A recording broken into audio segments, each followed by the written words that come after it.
I wasn't supposed to be home that evening. That's what made it all so surreal. I'd forgotten my laptop charger, of all things. One stupid piece of plastic and copper led to everything falling apart. I pulled into the driveway around 6:30, annoyed more with myself than anything else. I remember thinking Rachel would still be at her sister's. That's where she told me she'd be, helping to sort through baby clothes for the new niece or nephew. Her sister was due in 2 months, and they were close, so I didn't even question it. But as I killed the engine and walked toward the front door, I saw her car parked further down the street, like she had made an effort to hide it. That didn't sit right. Maybe I was being paranoid, I told myself, but then I noticed the lights inside dim, mostly off, except for the soft yellow glow coming from the living room. I hadn't even locked the front door that morning, so I turned the knob quietly and stepped in. Everything about the place felt off. There were 2 glasses on the coffee table, one still full, sweating condensation. A half-burnt candle flickered on the mantel, one we never used unless guests were over. And there were voices. I couldn't hear what they were saying, just low murmurs, but they weren't coming from the TV. I moved slow, heart racing in a way it hadn't since I played high school ball. Each step down the hallway felt heavier. I wish I could say I stopped and turned around, that I didn't open that door and look inside. But I did. I opened it, and there they were. Rachel, my wife, and some guy I'd never seen in my life. They weren't having sex, nothing like that. But they were sitting too close on the couch, her legs draped over his lap, her fingers running absently through his hair like it was the most natural thing in the world. The guy was laughing at something she'd said, not the polite kind of laugh, but the easy, familiar one people only share when they think no one else is around.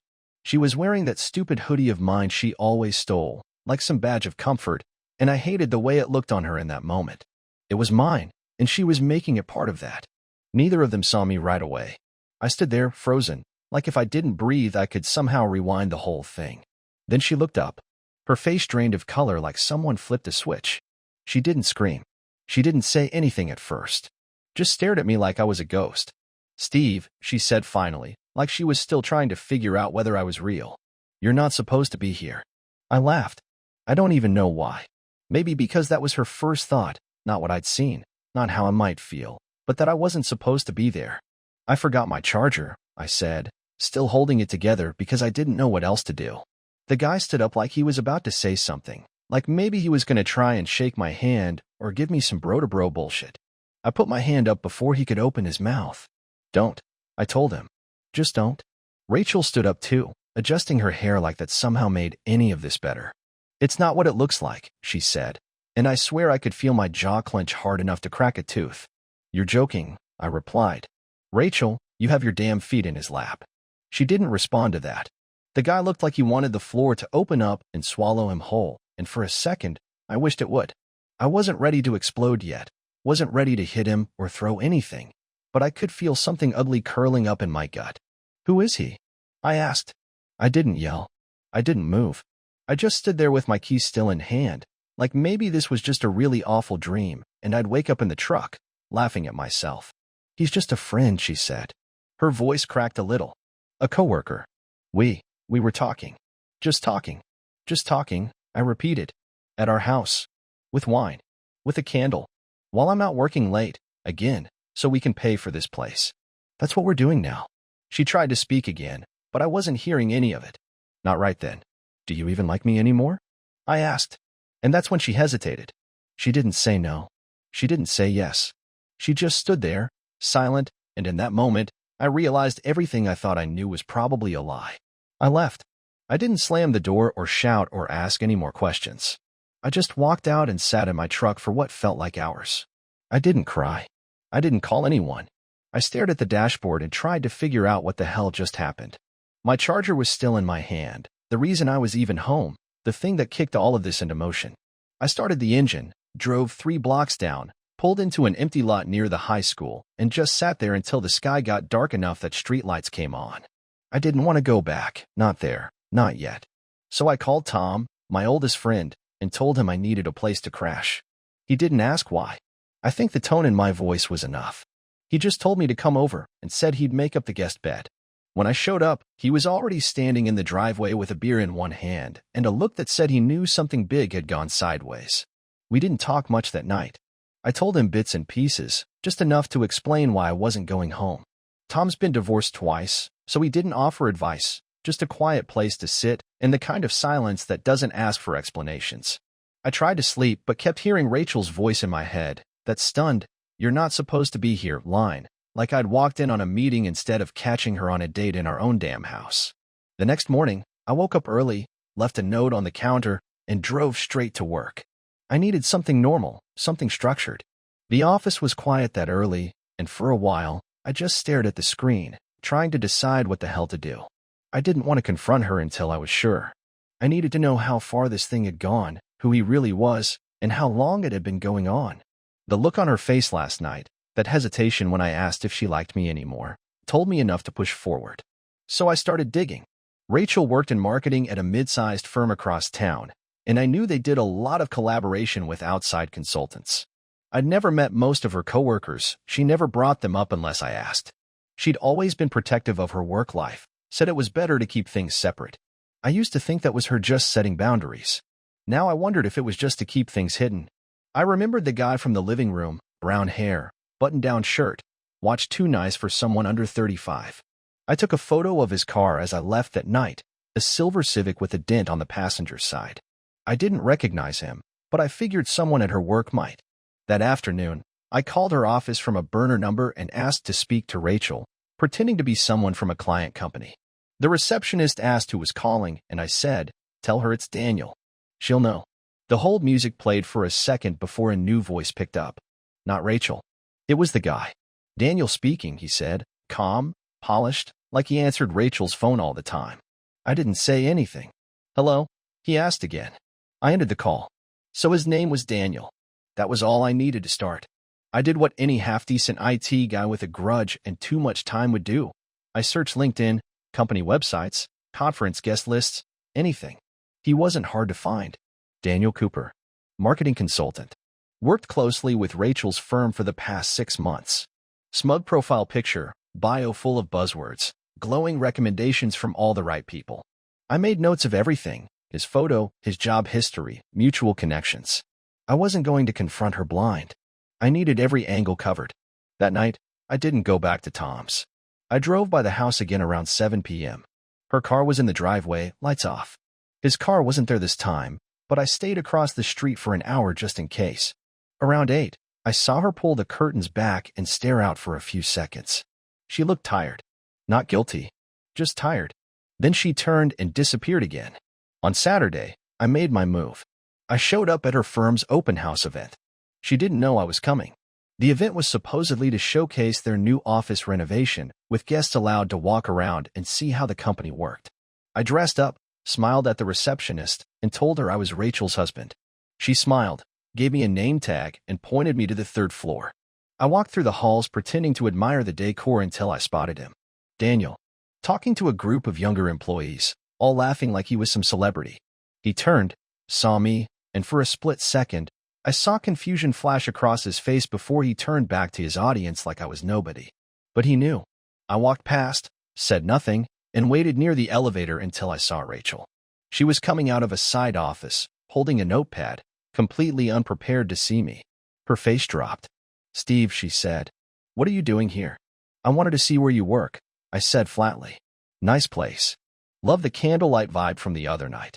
She looked around, then motioned for me to follow her into an empty conference room. I didn't hesitate. The second the door clicked shut behind us, Rachel dropped the notepad and crossed her arms like she was preparing for a scolding. I didn't give her one.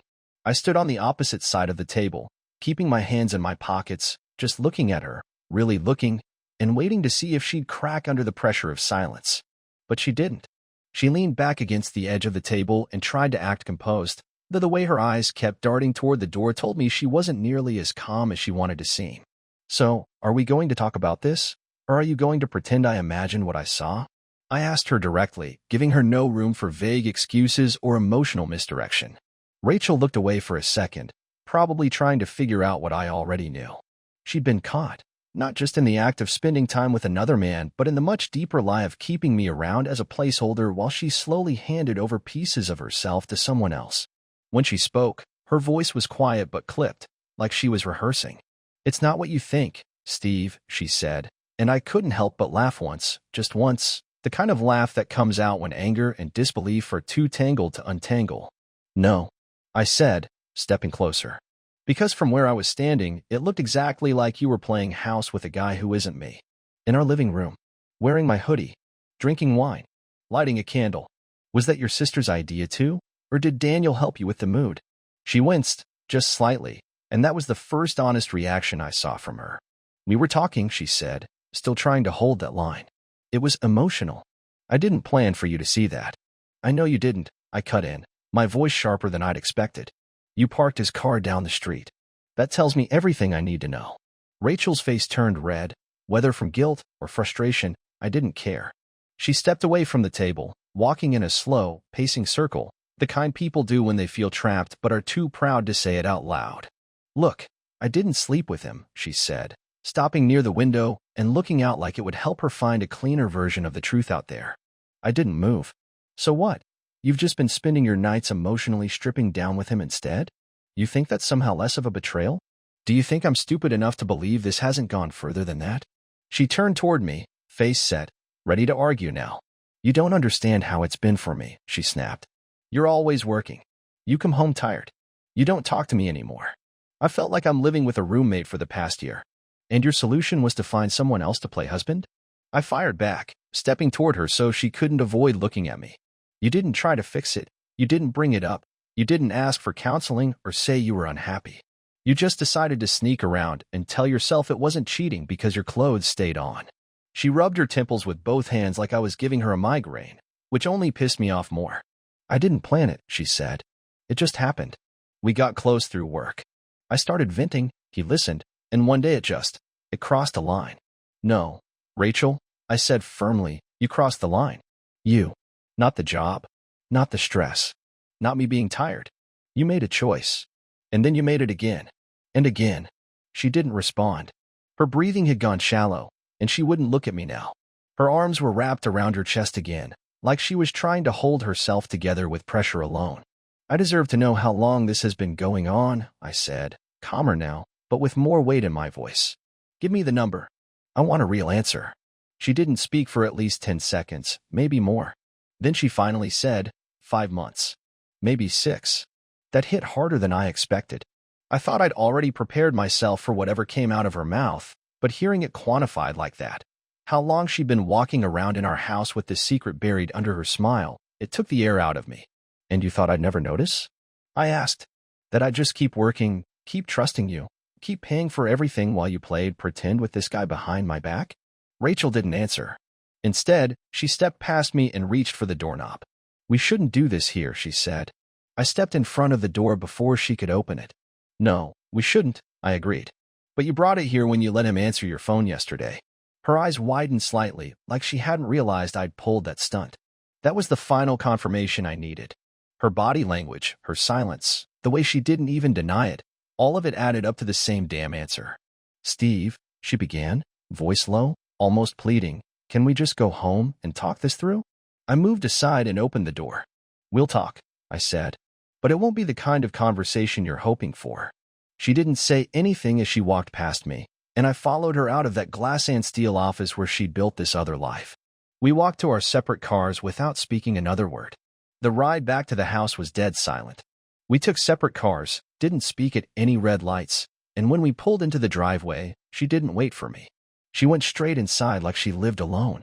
I stayed in the truck for a while, both hands still on the wheel, engine running. I could see her through the front window, moving around the kitchen like she had something important to do, but all I saw was someone trying to pretend things were normal. She was stalling. She probably thought we were going to sit down and talk it through like this was just another bad week we needed to fix with a bottle of wine and a movie. But I wasn't interested in salvaging anything. I'd already made up my mind.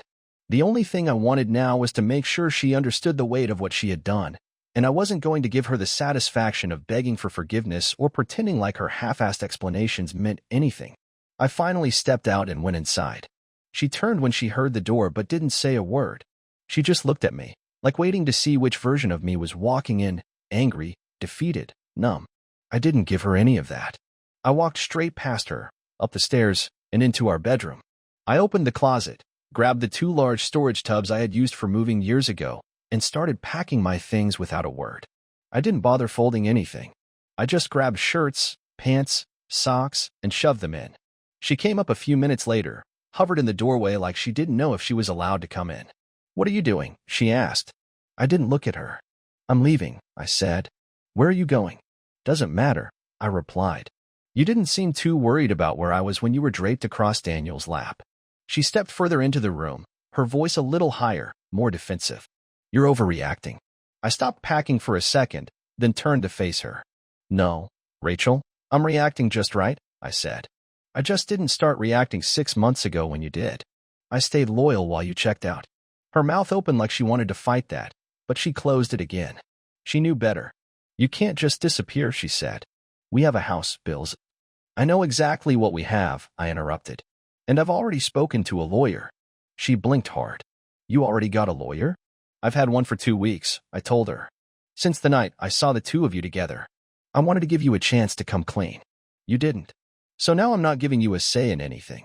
I watched her face turn from shock to panic to indignation, and then finally settle into the kind of cold detachment that told me she realized she was losing control. "You can't take everything," she said quietly. "I'm not," I told her. "I'm taking exactly what's mine.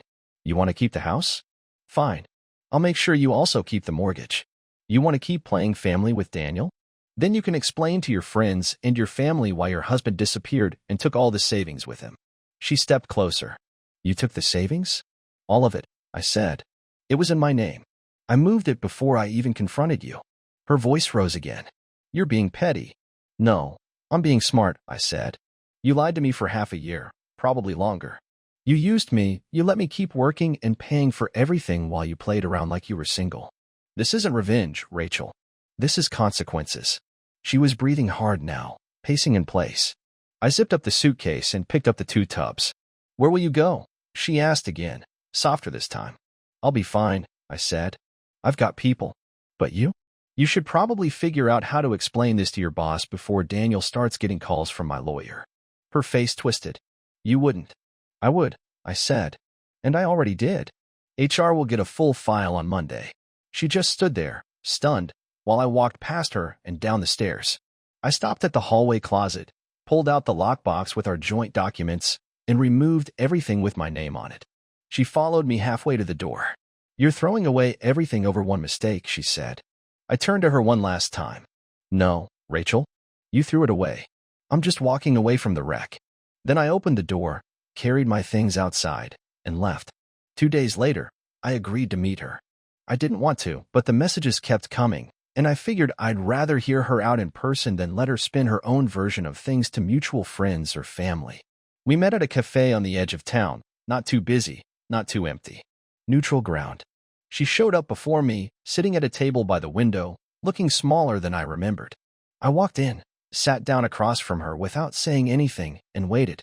She opened with something I didn't expect. "I didn't expect you to actually go through with leaving," she said.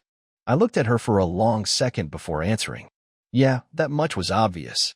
She looked down, picked at the edge of her cup, clearly unsure how to steer the conversation. I wasn't going to help her. "I've been thinking," she said eventually. "About us, about everything. I know I messed up." "Messed up?" I said, leaning back. "That's what you're calling it now." She didn't flinch, but her voice dropped lower. "I betrayed you. I know. And I can't take that back. I thought I could manage it, thought it was something I needed for myself, but I lost control of the situation." I watched her for a moment, then said, "You didn't lose control. You just didn't care about the consequences until you got caught." She closed her eyes for a moment, breathed in deep. "I don't expect forgiveness. I'm not even asking for it. I just wanted to explain why I got to that place." "You mean the place where you were entertaining a second relationship while living off the benefits of the first?" I asked. "Sure, go ahead. I've got time." She gave a small, tired laugh. It wasn't amused. More like she was resigned. "I felt invisible," she said. "Like I was just this piece of the furniture in your life. You'd come home and barely talk. You were always exhausted, always distracted. I needed something." "I don't know, real." I nodded slowly, letting the words sit for a moment before replying. "You could have told me that instead of inviting another man into the middle of our life, you could have had the conversation before it got to this point. But you waited until I had to drag it out of you. And by then, you'd already made up your mind." "I didn't mean to fall for him," she said. I narrowed my eyes. You did. You absolutely meant to. You made plans. You spent time. You got close on purpose. That's not an accident. That's effort. I don't love him, she added quickly, almost desperate to have that part acknowledged. Not now. Not anymore. That's the problem with the truth, I said. By the time you start telling it, no one cares anymore. She swallowed hard and stared down at her hands. So what happens now? She asked, and it wasn't just a question, it was a plea for direction, as if I could make a choice that would let her off the hook. I didn't look away. We're done, I said. There's no rebuilding this. There's no starting over. I'm filing. You'll get the paperwork soon. Her shoulders dropped like she'd been holding out hope until that moment. What about everything we've built?